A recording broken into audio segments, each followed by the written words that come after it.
the art within our GDPR framework and data protection. My name is Stefano Leucci, and I'm a moderator of this outstanding panel. I'm a fellow researcher of the Nexus Center for Internet and Society of the Polytechnic School in Torino, in Italy. And let me say that, okay, we know perfectly we stand in the middle of you and the small party we will have afterwards. So our promise is to be short and, let me say, direct to the message we want to share here. From my side, what I would like to do is just have a very quick introduction of the topic we're going to discuss here. And I would like to firstly give you two main messages that I would try to consider as the two main columns of the discussion that I will leave to our panelists here in the table.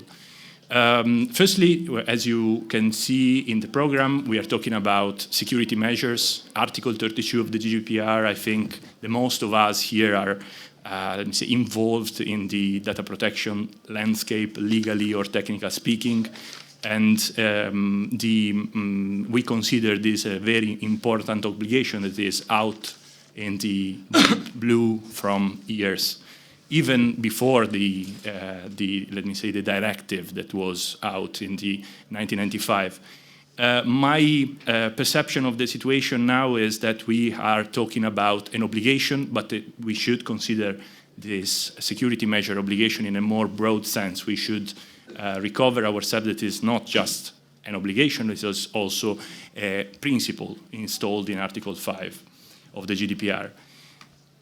State of the art is kind of quite not that much discussed topic. It's kind of something that is hurrying in several organizations, public, private sector. And I have an image that I would like to leave here. This is a castle in north of Italy, and this was the perfect state-of-the-art technology used to defend the landlord in that year, in the middle of 15th century.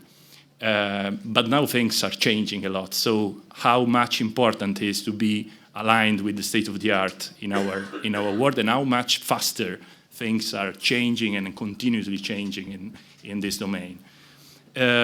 So as you can imagine, there are a lot of aspects that we have to consider while talking about security measures. And for this reason, we are here with this outstanding panelists. We would try to give you very diverse overview on the topic. And for this reason, Janita, on my side, would start giving the stage, setting the stage of what is needed and what would be needed in this domain.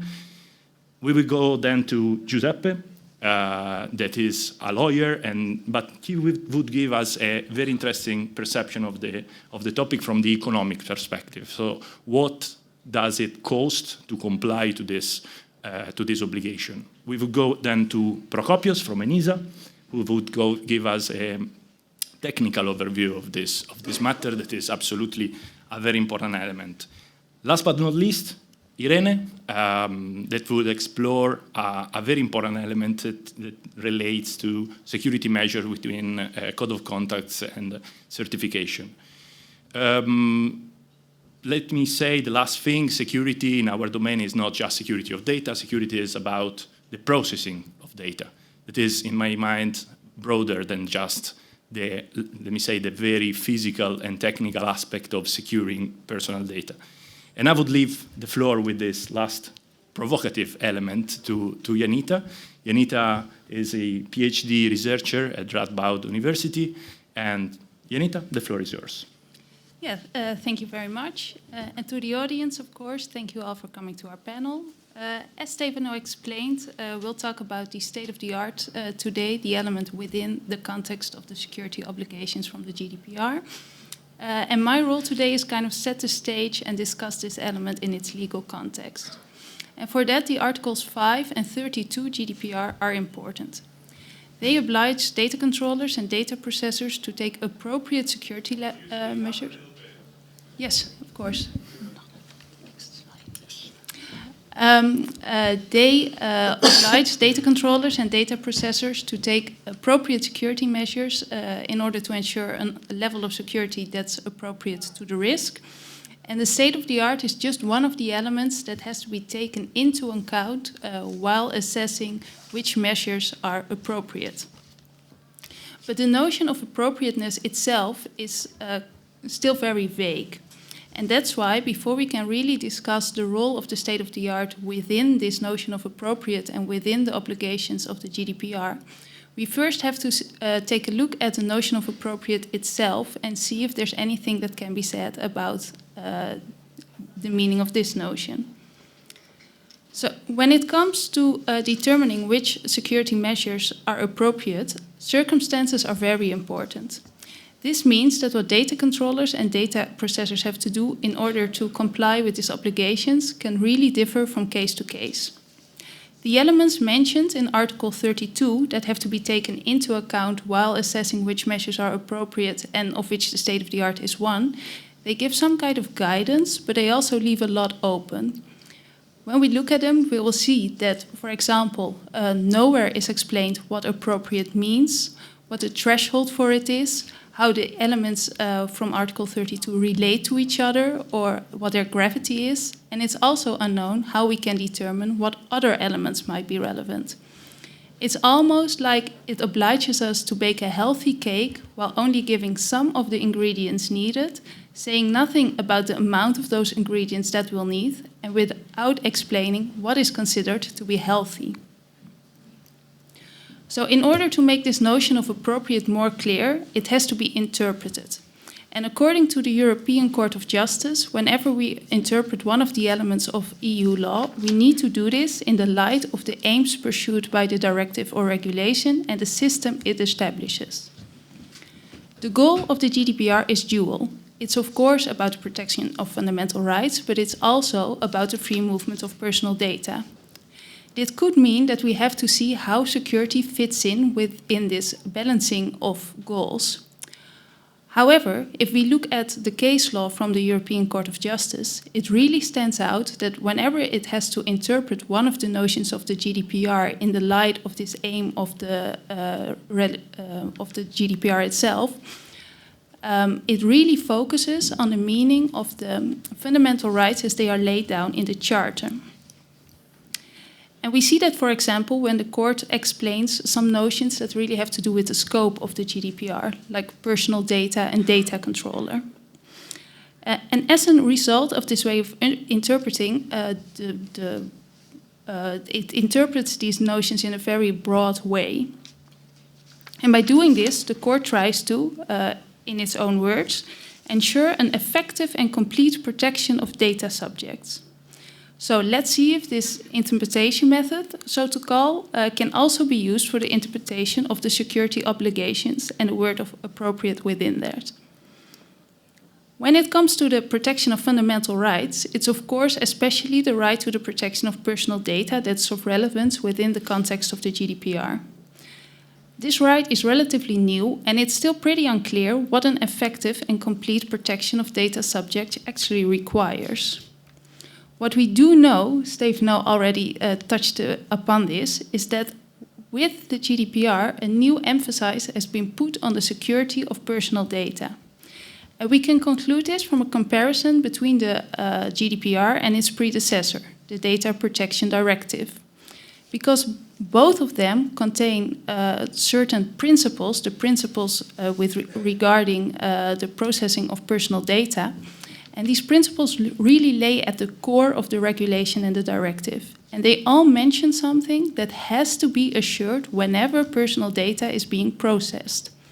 And when we compare the principles from the GDPR with the ones from the directive, we'll see that even though lots of them are the same, a principle concerning security has been added.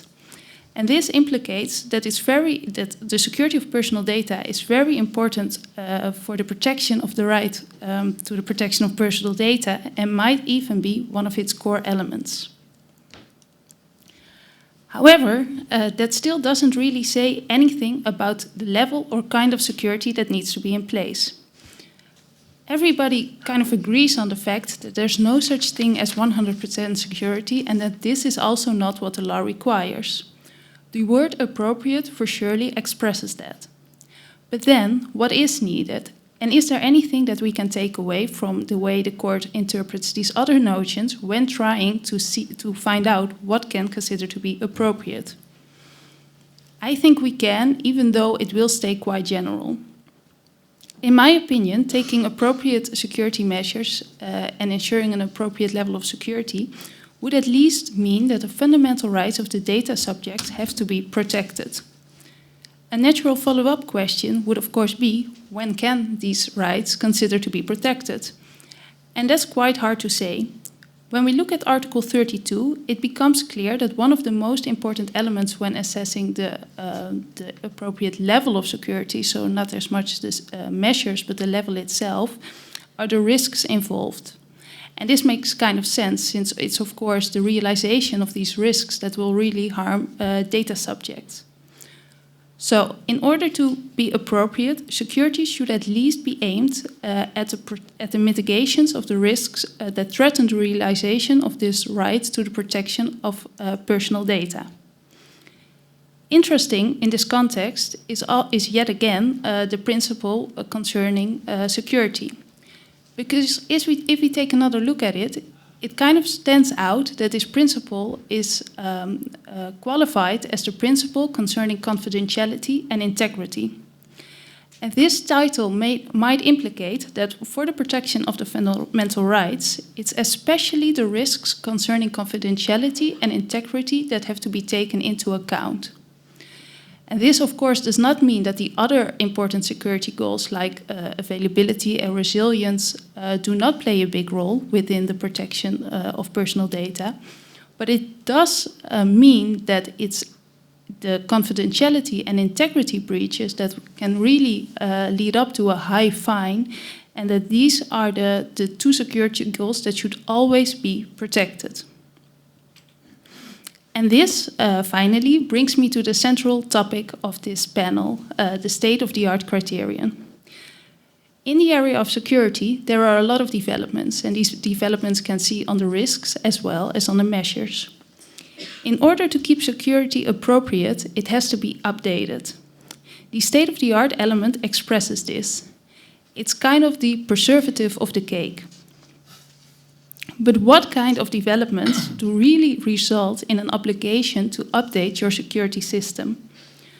Looking at the importance of the fundamental rights and the importance of the risks within this notion of appropriate, I think that would be most relevant in this situation is the development of risks. I think that security measures will especially have to be changed whenever new risks arise, and even more if these risks concern the confidentiality or integrity of the personal data. This would also mean that security measures do not necessarily have to be changed whenever new security measures are developed. Whether an obligation like that exists would really depend on the difference that these new measures make on the mitigation of the risks. And then of course, it will also have to see how this can be balanced with the costs involved.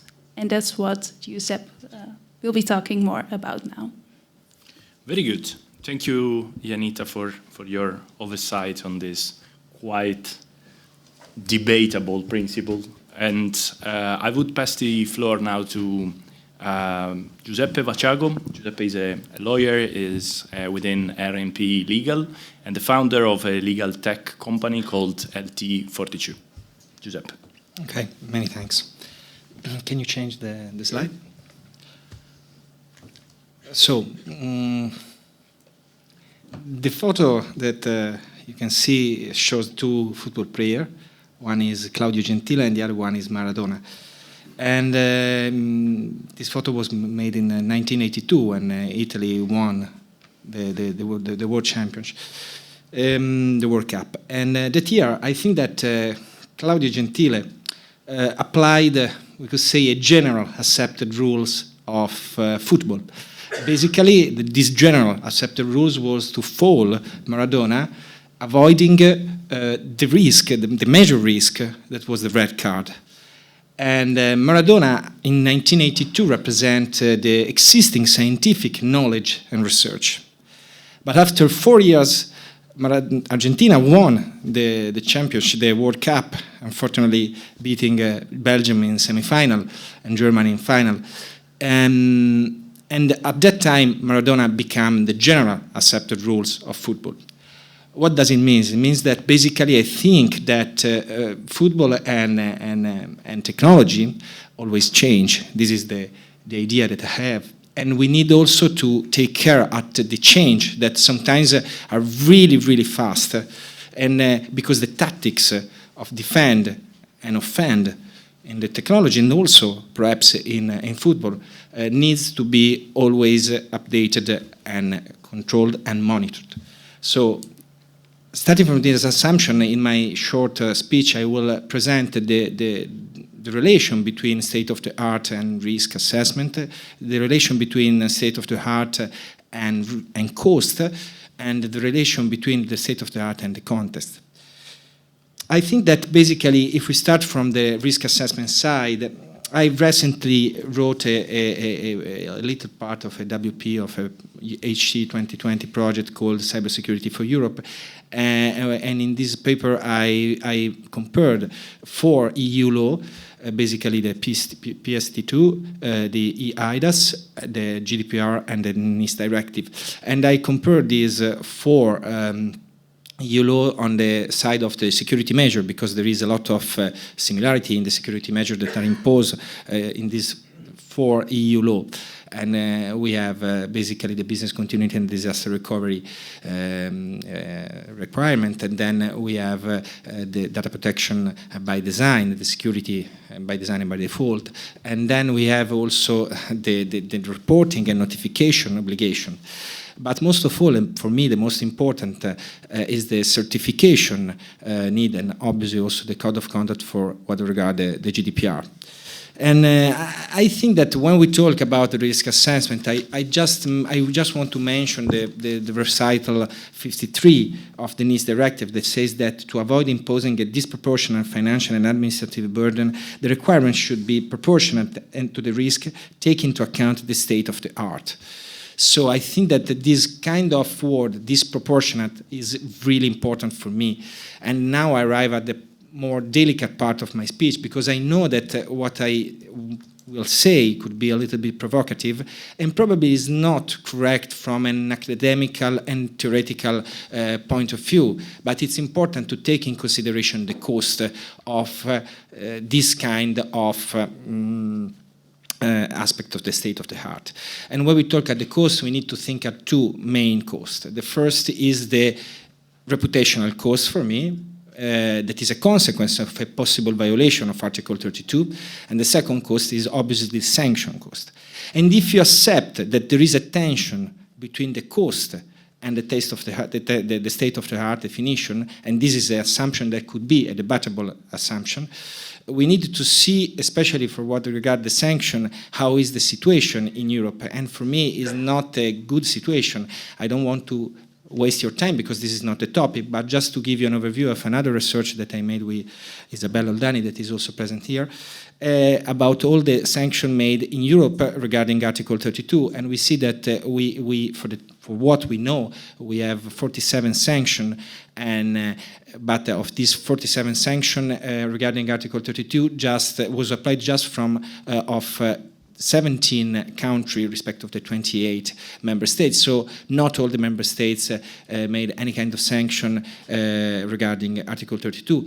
But then there are also other elements that for me are really interesting, and there is a lot of disparity. For example, the most important for me is the fact that the Czech Republic made 3 sanctions for the total amount of 2,700 euro, and Germany made 4 sanctions for 9.7 million euro. Obviously, I understand what you think now, that we need to see case-by-case situation. You cannot compare general number like this without going in depth of any single violation. But I tell you for sure that is for example, in Spain and in Romania, for the same case, we had that was a security measure violation. For the same security measure, there was a different decision, but significant different decision. So regarding the sanction, obviously, and so we need to understand if we could have a possibility to have a methodology to determine the possible cost. I don't want to have an exact, I want to give and I want to leave to the data protection authorities the possibility to decide and to have a portion of discretionality. But again, it's important for me to have, again, a methodology when you can start from 0 up to 20 million, or from 2% of 0 and 4% of the total revenue. So what we have in Europe now, we have the methodology proposed by the German Data Protection Authority with the 5-step. I think that is an interesting methodology. Then we can go in depth a little bit after if you are interested. And then we have the methodology that was proposed by the Netherlands Data Protection Authority. And in that case was more a methodology based on create 4 categories of different sanctions. That could be also another kind of methodology. But what we need is, for me, at the EU level, a more clear methodology that could give you some insight to have a clear economic perspective of what are the risks. And then the last point is the context. I think that is the context. The context also was said before. It's an important point that we need to discuss. The context, for example, I tell you about the Italian reality. In Italy, we have 5.3 million small medium enterprises. That is quite a lot of medium company. But if you go in depth, you will see that there are only 120,000 small medium enterprises that has employee from 10 to 50. So what are the other enterprises? Are company that has have less than 10 employee, perhaps 1 employee. And so we have 5.1 million, 5.2 million of these really little company that are, anyway, that have to respect the data protection obligation. And so I made some analysis, and I see that we can consider that the potential cost of implementing the security measure and the organizational measure, the state of the art, could cost 1,000 euro for any company in Italy. And then we have 5.3 billion euro of cost. But then I would like to tell you that the entire model that we have, the entire revenue that we have on the cloud services in Italy is 2.3 billion euro. So the half of the potential cost of this kind of implementation.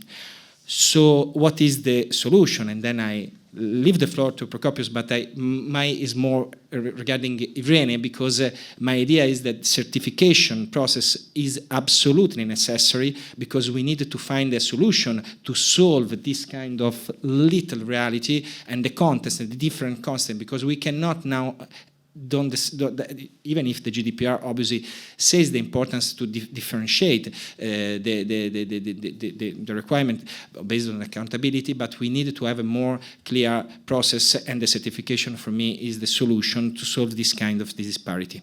Thanks. Thank you, Giuseppe. And you touched upon a very important topic that this morning came out in a panel right here in this room, about the fact that DPAs around them still need to find a good way of understanding and reading and interpreting the same concept in the same way. But I think we will come back to this on later on questions. So Prokopios is an ENISA professional and will talk us about technical aspect on security measures. Prokopios? Indeed, and thank you very much for the invitation. Good afternoon, everyone.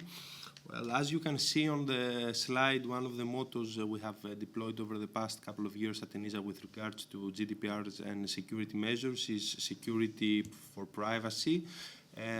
Of course, this stems from the fact that Article 32 provides for the main provisions of the regulation with regards to personal data security. It's a direct and a self-standing obligation, as we heard this morning, for any controller and also processor, which differs slightly from the directive that was into effect before the regulation. And of course, it's a substantiation of the accountability principle for both for the controllers and the processors. Now, with regards to personal data security, we strongly believe that it needs to extend the remits of the traditional information security in order to be able to meet and satisfy the data protection requirements. Having said this, we need, of course, first to understand what's the difference in needs and approaches within these two terms, meaning information security, or plainly putting it forward, the traditional security as we knew it, without taking into consideration personal data protection, and of course the security of personal data. The good news is that both approaches, as also mentioned within the regulation, is that both of these two approaches are risk-based. So the first signal is that they have some commonality, and of course talking some commonalities, and of course talking about security and security measures, it's obvious that at the end we're going to end up with an identified set of technical and organizational security measures. So the first starting point and the last ending point, if we can consider the identification of the appropriate measures as the ending point, are being shared by both approaches. However, they differ at least two key points. Firstly, information security management focuses on the impact on the organization, while the personal data security risk management focuses on the impact on the individual.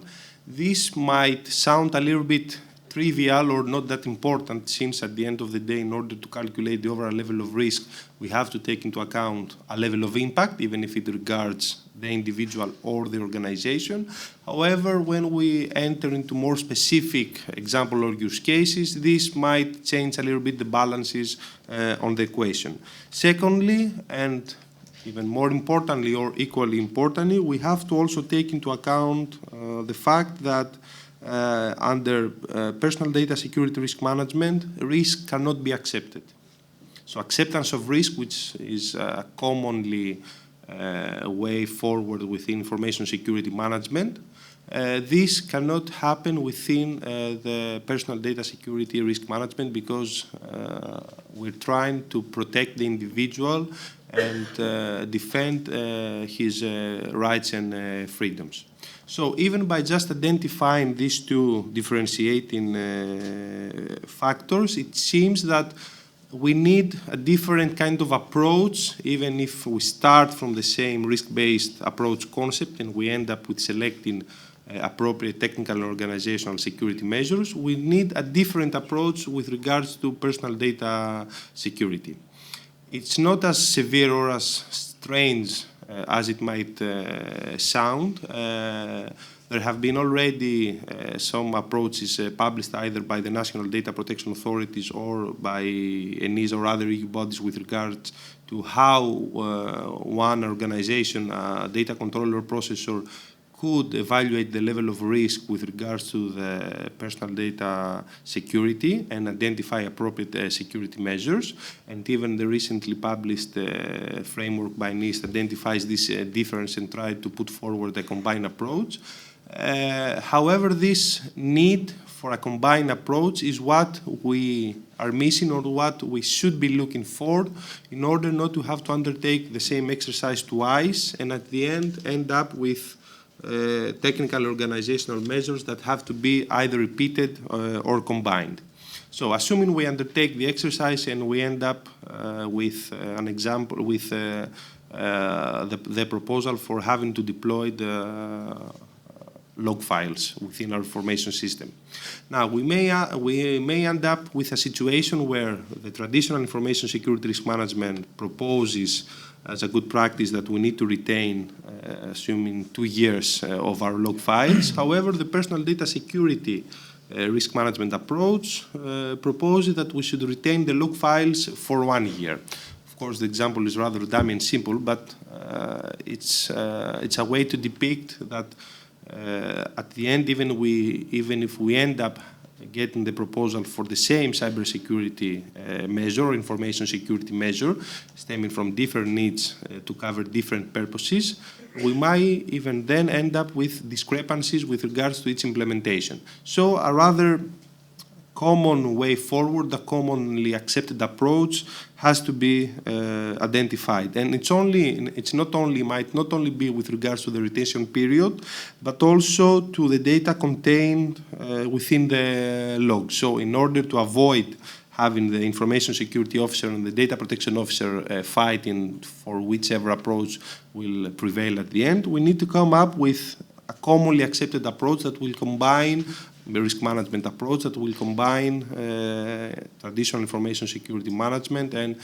personal data security risk management.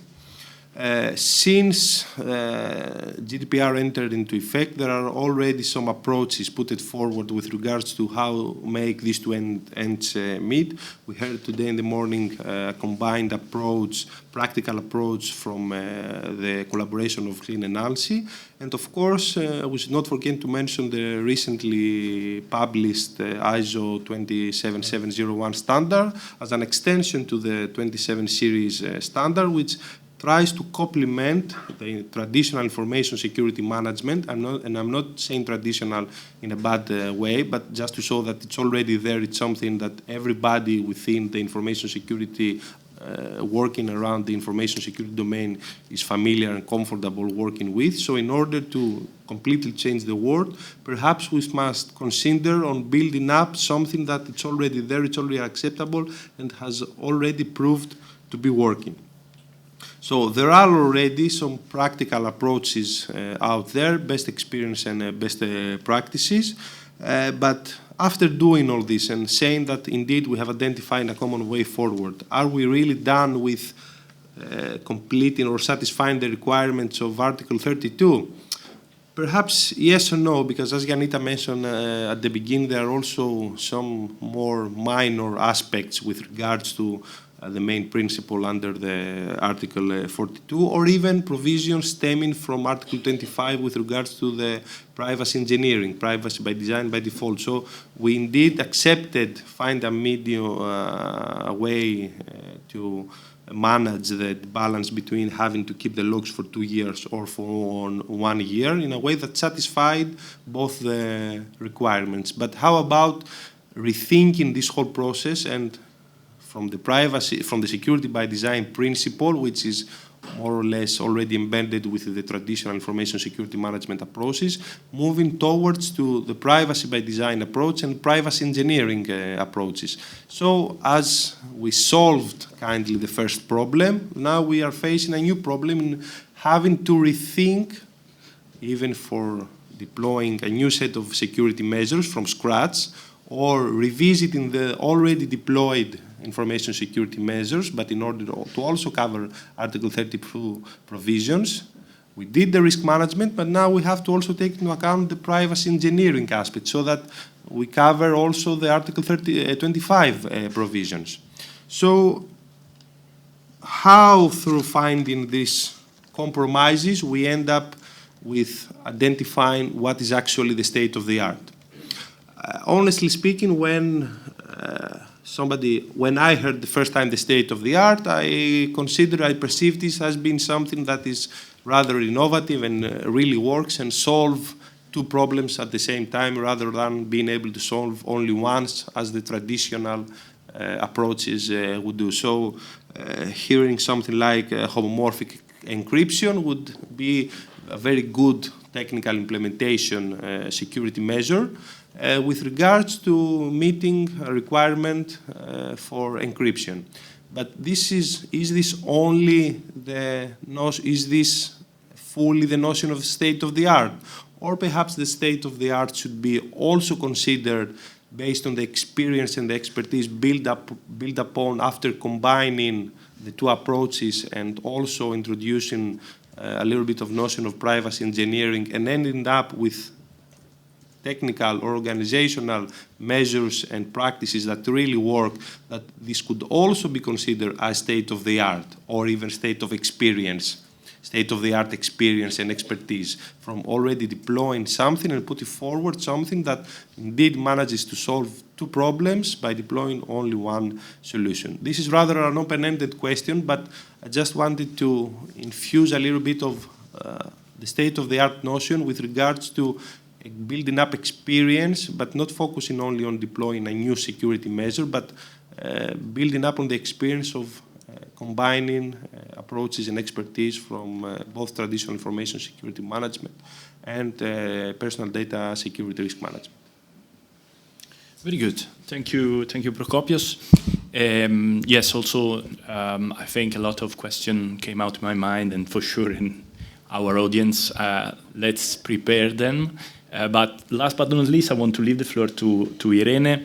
Irene Camara, she is a researcher at the Tilburg University for Law, Technology and Society, and here at the VUB in the LSTS lab. And Irene, the floor is yours. Yes, thank you. Can change the slides. Good. Good evening, everyone. I really enjoyed listening hopes and ambition in relation to certification and standards from my co-panelists.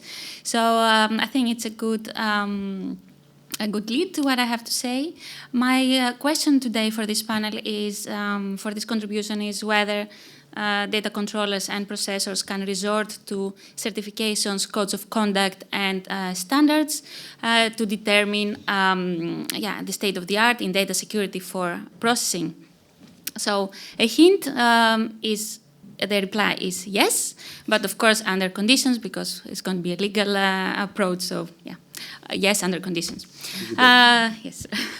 So first, I think I should say that I should clarify, and in extension to what Janita already mentioned, that the scope of the art, of the state of the art, refers not only to technical measures, but also organizational measures. So if we look at 32.1, I think from the wording of the final text of Article 32 is pretty straightforward, that we're not referring only to technologies and technical measures, but also to organizational measures. And from a practical perspective, one cannot expect too much novelty when it comes to organizational measures, but at least is important to know that these are in the scope of the state of the art as well. The other thing that I should mention is that the state of the art is a condition, as Janita said, is an ingredient to an assessment. And looking at Article 32, paragraph 3, we see that there is a clear link when it comes to certifications and codes of conduct with the provision of Article 32.1. So one of the ingredients of which is also state of the art. So when we look at the paragraph 3 of Article 32, we see that adherence to approved codes of conduct, and I should emphasize also approved certifications, not any kind of certifications, can be a means to demonstrate compliance to legal obligations. And in relation, the article says, in relation to the elements of Article 32.1, and one of these elements is the state of the art. So now the question would be, could there be a certification scheme or a code of conduct only referring to the state of the art? Well, in theory, yes, but in practice, I really doubt it, because it does not really make sense. As I said, the state of the art is only one of the ingredients in the assessment of what is appropriate for a data security measure. So having seen that, well, in terms of the GDPR, it's possible, it's allowed to look at codes of conduct, certification and standards, then I think it's interesting to look whether those instruments are in principle designed to accommodate or to facilitate such a role.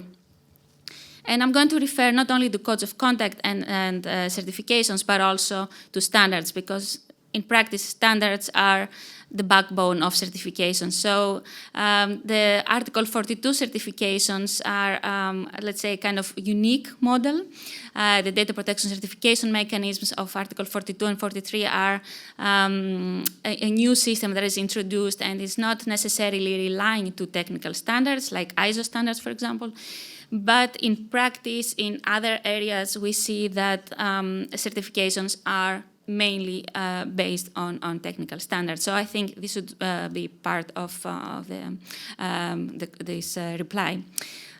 So when we look at standards and the state of the art, so standards are technical specifications, right? They are documents that are adopted from recognized standardization bodies. This is ISO, IC, but also the European standards organizations. This is CEN, CENELEC, and ETSI. And they are always non-compulsory, so the compliance with the technical standard is always voluntary, and we should keep this in mind. So a very well-known standard that was also already mentioned is the 27001 and the new 27701 that I'm going to explain a little bit later. So when we look at the internal statutes, especially of the European Standards Organization, to see, okay, are the standards designed to incorporate the state of the art in a given field that is under their scope? We see that there is a clear mandate for standards organizations to take into account the state of the art. For instance, a description of what is so a description of what is a technical specification. This is a normative document in areas where the actual state of the art is not yet sufficiently stable for a European standard. This means in practice that the European standard should incorporate sufficiently a stable state of the art. Also, when a technical committee is established, a new technical committee at the European Standards Organizations, they are required actually to explain how they take into account the state of the art and how they intend to progress the existing state of the art in the field that it's within their scope and they regulate. So after we have established now that, okay, the Gdpr allows for codes of conduct certifications and standards to play this role, the internal statutes and the design of this kind of instruments also kind of facilitates this role. It's interesting to see what actually happens in practice. And for this, it's quite interesting to look at other areas that are not identical, but I think comparable to the data protection field. So in preparing for this presentation, I took a look at the new approach and the new legislative framework. I don't know if you are familiar with this. So this relates to a set of directives and legislation that prescribes health and safety requirements for a set of domains like toy safety or, for instance, machinery. And I found it quite interesting that when we look, for example, at the machinery directive, which has to do with the high level of protection of EU workers and citizens with regard to health and safety, it explicitly refers to state of the art and, in extension, to harmonized standards into showing, providing indications of what is the state of the art. In more specific, there is Commission guidance on how to apply, to comply with the machinery directive, and then it clearly indicates that, well, state of the art is a good indication, just an indication, but an authoritative source. The state of the art in standards is a good indication of what is actually the state of the art out in the market. And this refers mainly to harmonized standards. So I should clarify that harmonized standards are standards developed at the request of the European Commission. So this is quite different than the ISO 27001, for instance. So the harmonized standards are a good indication of what is the state of the art in a given time, and it's very important to emphasize that they represent the state of the art mainly for the time that they were adopted. When a controller or processor looks at the standard, they should keep in mind that the standard represents a specific snapshot in time of what was the state of the art when this was adopted. Of course, standards are also revised regularly or less regularly. So standards are revised every 5 years. So a lot can happen within these 5 years, for sure. But the technical committees are obliged to revise the standard when there have been important changes, and the evolution of the state of the art could be that change that triggers a revision of a technical standard.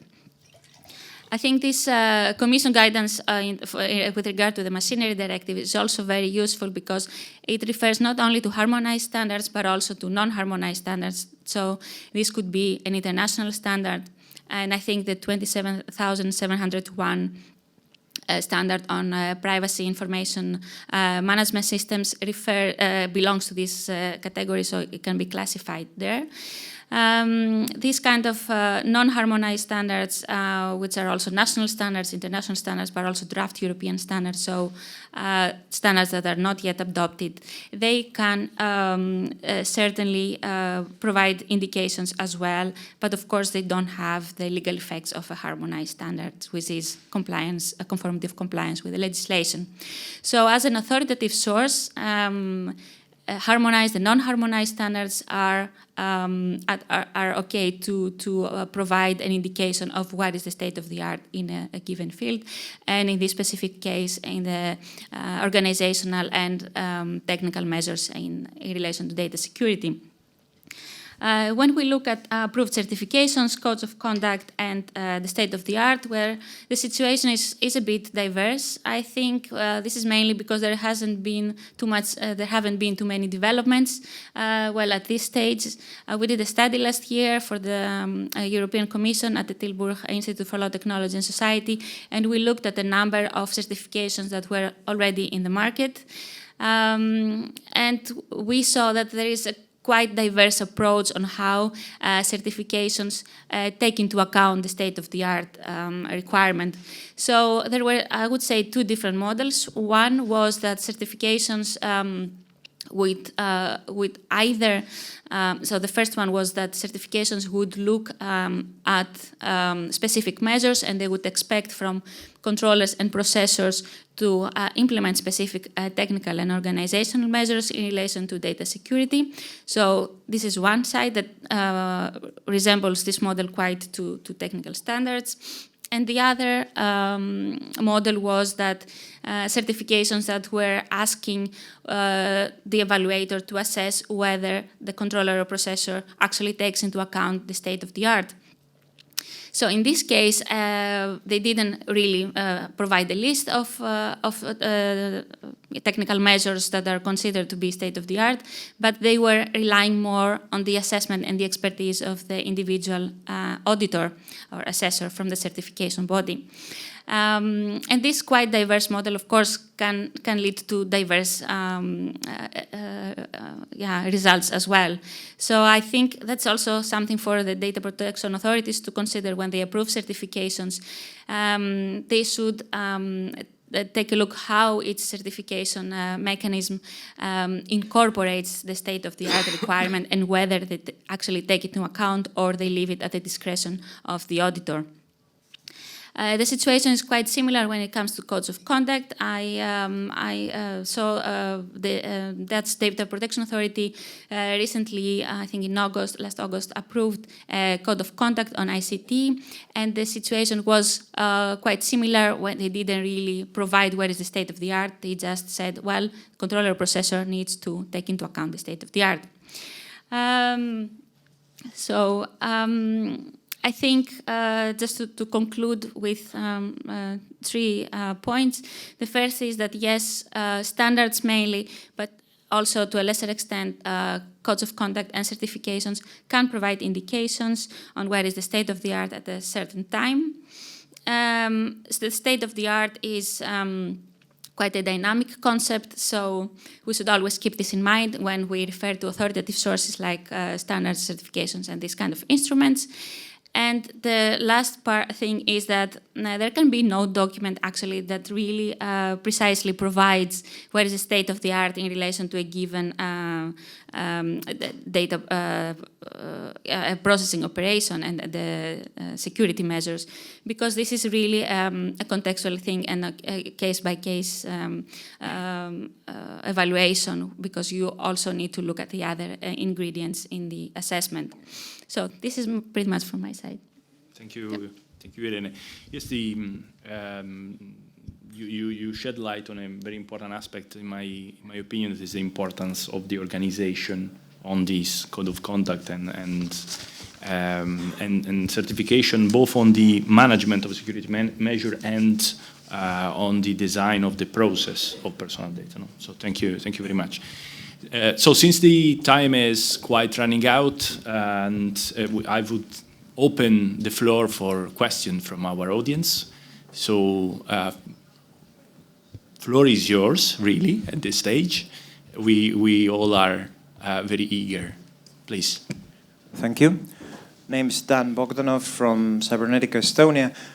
Could we talk about recital 26 of GDPR, which talks about what is and what is not anonymization? It defines something as anonymized when it's infeasible, according to a certain definition of feasible, to re-identify an individual. How does the state-of-the-art discussion interact with this? Could we apply the same kind of risk assessment approach to determine what is a feasible method of re-identification? Thank you. Thank you. Questions might be answered, I guess, by each one of you, but Prokopios, maybe? Indeed, I can try to answer. However, I don't think the risk-based approach, you connected it with the state-of-the-art and with the anonymization. I could try and attempt to connect the pseudonymization, so a couple of steps before anonymization, or something completely different in terms of attempting to be or being able to be re-identified afterwards or not, because should you have achieved anonymization, then it's almost assured that you cannot be re-identified. So for the first part, with regards to pseudonymization, indeed, the state-of-the-art could play a role in this with regards to the techniques that are being used, so either the innovative technologies or the combination of approaches or measures, in order to reach a level of pseudonymization that can ensure that you can indeed fulfill the processing operation. Now, with regards to the anonymization, I cannot really provide an answer whether it's directly related to the state-of-the-art or indirectly related to the state-of-the-art. Personally, intuitively, I would go for the second one, that it's indirectly related, but it's just, let's say, a thought and not something really that I have considered thoroughly.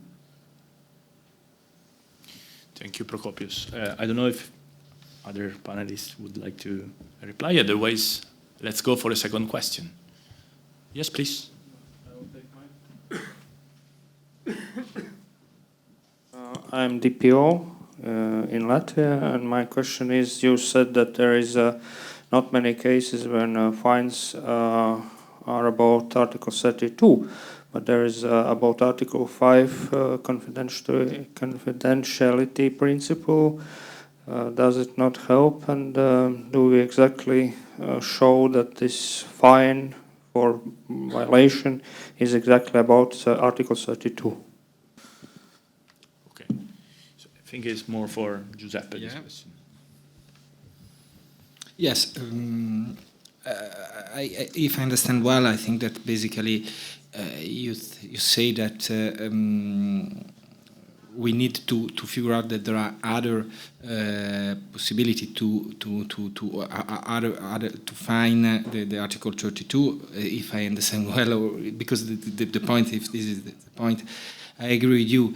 I think that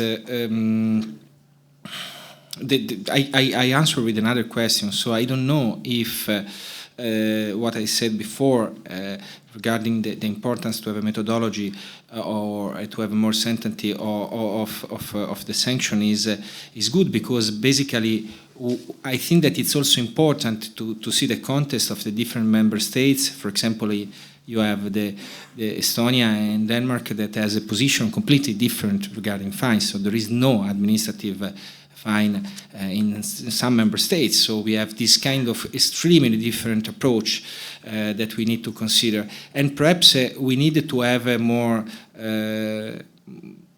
possibility for the data protection authority to decide what is better for each case. But at the same time, if you see, and this is my assumption, a tension or a relation between the cost and the economic impact and the state of the art, we need to have more certainty. Regarding your question, if I understand well, I agree with you. Okay. Thank you, Giuseppe. And other question? Don't feel shy at all. Please.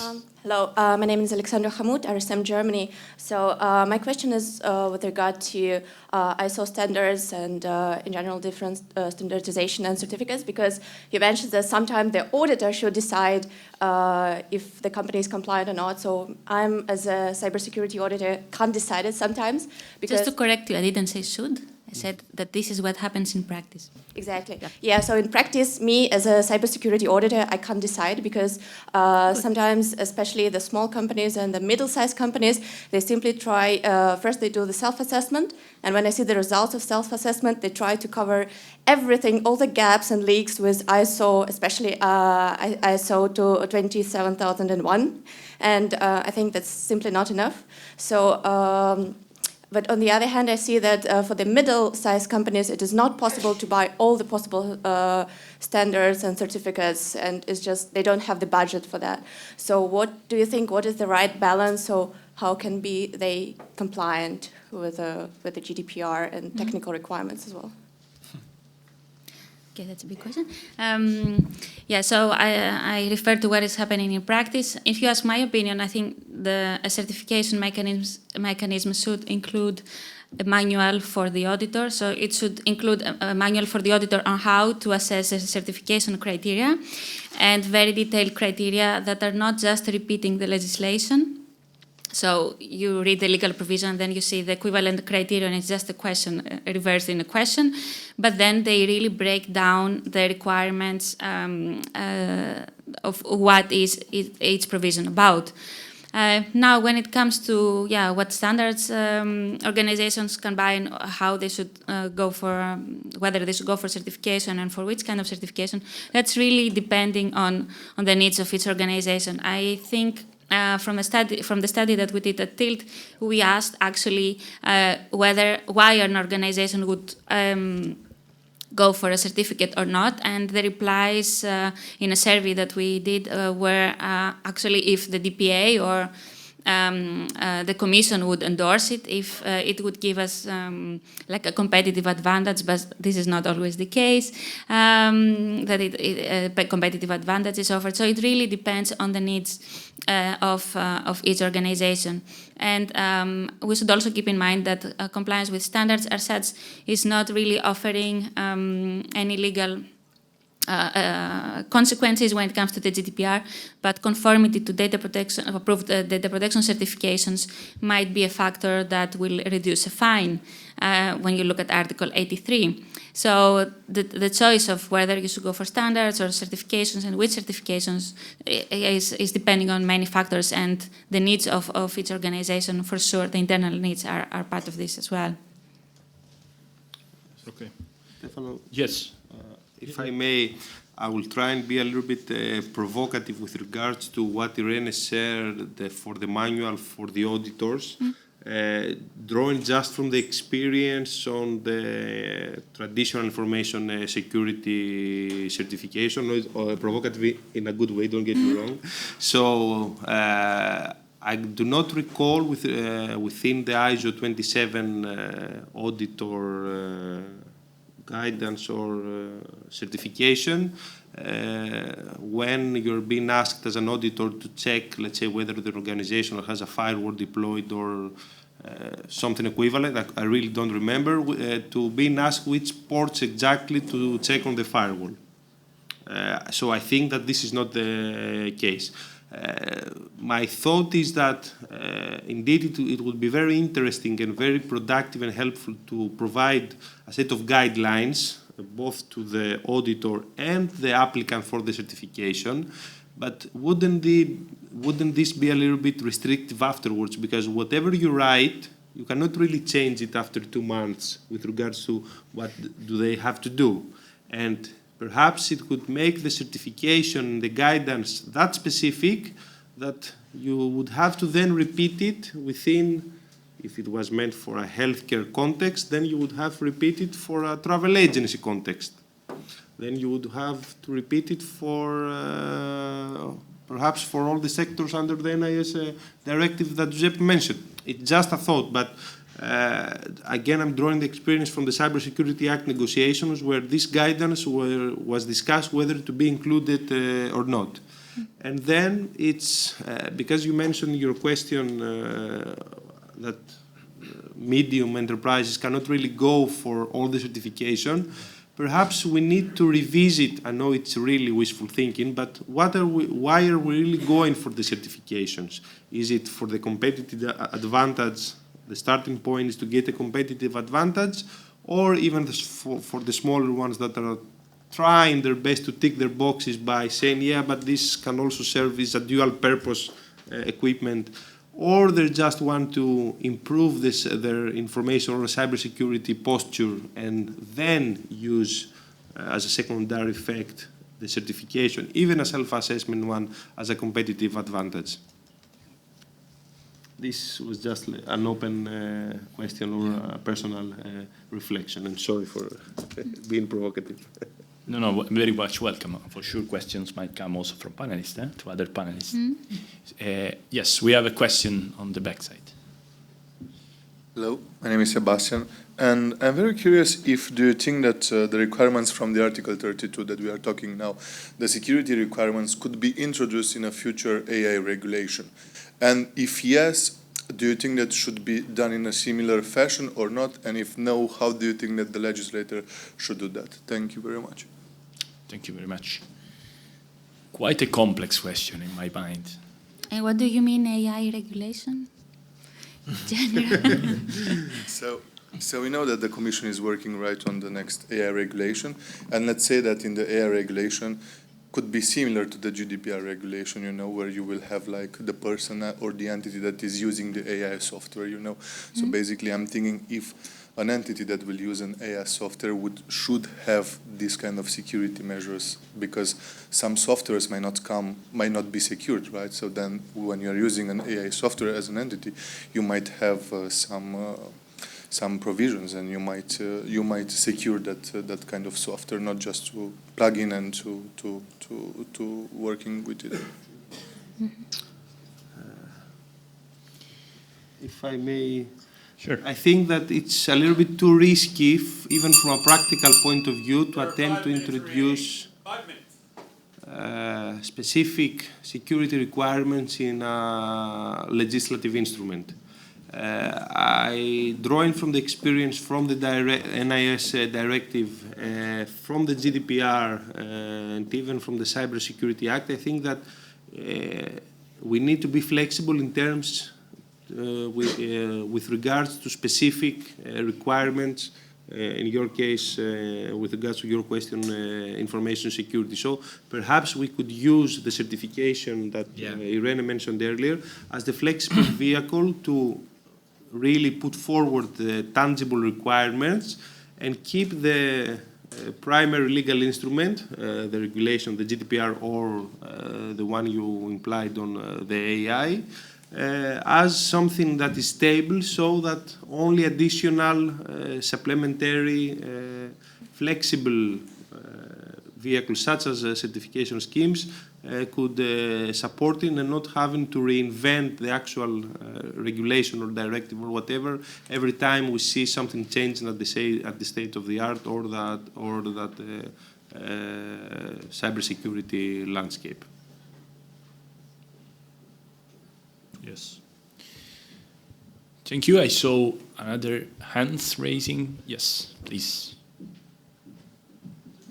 I'm tired too, so let's make this quick. And let's make it a fun and provocative question. Can we think about bounty programs as like potentially bringing bonus points in checking a company's security policy against state of the art? Can we contemplate making room for this practice, which is in a lot of cases now good practice? Can we see them embedded in certification schemes? Complex point here. Well, because it's about certificate. Well, I'm not familiar with this specific practice, but I think what it should be clarified is that certification schemes of Article 42 refer to data processing operations. That's very specific there. So any kind of certification of a program or a system or something else is something that is not in the scope of Article 42, so it does not bring the regulated benefits of 42. But for the rest, it can be anything in a certification scheme. The thing is, how useful can it be?